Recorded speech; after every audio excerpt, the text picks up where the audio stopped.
На телеканале «Россия» продолжают «Вести Чувашия». В студии Дарья Паскарюк. Здравствуйте. На календаре пятница, 18 ноября. Легкая и текстильная промышленности региона одними из первых переориентировались на производство экипировочной продукции для мобилизованных. По данным республиканского правительства, ребятам в зону СВО уже отправили 100 комплектов термобелья. Еще одна такая же партия уйдет на передовую в ближайшее время. Также, по данным регионального ГК ЧС, в Ульяновскую область, где призванные проходят обучение, было доставлено 34 квадрокоптера, более половины из которых оснащены тепловизорами, а также смартфоны и флеш-накопители к ним.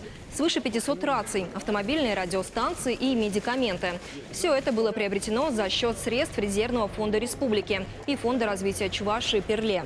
Кроме этого, поддержку парням оказывают им земляки, живущие в Пензе. Они начали производство буржуек для мобилизованных. Сейчас к отправке на передовую готовят третью партию металлических печек. Активисты уверены, что такая помощь к месту, ведь обогревать армейские палатки и блиндажи зимой нужно чаще.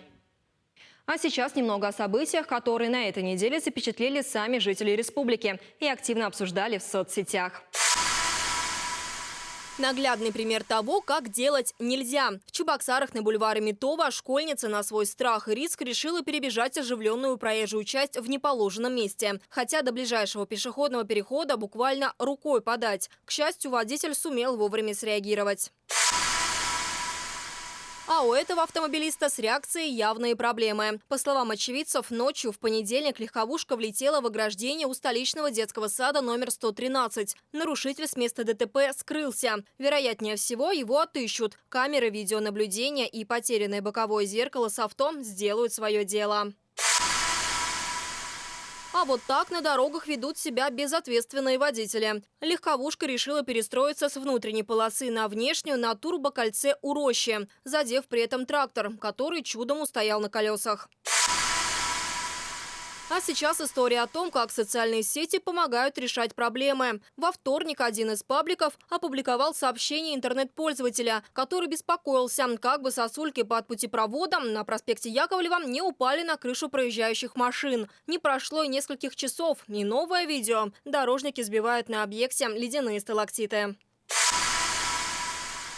Мы продолжаем знакомить вас с подопечными Чебоксарского приюта для бездомных собак. Их там больше 500. Оттого сотрудники пункта передержки рады пристроить четвероногих, которых когда-то бросили хозяева.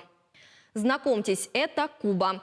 Когда она поступила в приют, сразу же пленила своей необычной расцветкой волонтеров. Также они отметили ее любознательность и ум. Говорят, что будто у нее есть встроенный индикатор, определяющий настроение человека.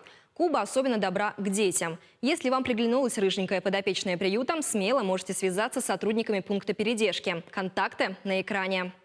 В преддверии Дня матери, который в этом году выпадает на 27 ноября, Союз женщин республики запускает онлайн-акцию под названием «Выдающиеся матери Чувашии». Принять в нем участие просто. Необходимо записать видео с рассказом о выдающейся женщине, матери и профессионале своего дела. Хронометраж ролика не должен превышать 1 минуты. После его необходимо выложить на своей странице либо ВКонтакте, либо в Одноклассниках, указав при этом хэштег с названием проекта. Старт акции, кстати, намечен на 21 ноября. Более подробную информацию можно найти на сайте Союза женщин Чувашии. Сегодня свой день рождения отмечает Дед Мороз. Считается, что именно 18 ноября на его вотчине, в Великом Устюге, в свои права вступает настоящая зима.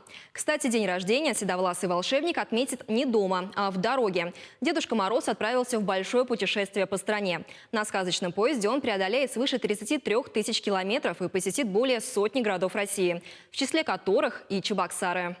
Передвижная резиденция состоит из 19 вагонов. В их числе и вагон-сцена, на которой артисты и аниматоры будут дарить зрителям атмосферу праздника. И вагон-лавка с сувенирами из Великого Устюга и Костромы. И тематический для игр и квестов «Сказочная деревня». В столицу Чувашии зимний волшебник прибудет 4 декабря в 11 часов утра. Таковы вести к этому часу. Желаю вам легкого завершения рабочей недели и интересных выходных. Оставайтесь на телеканале «Россия».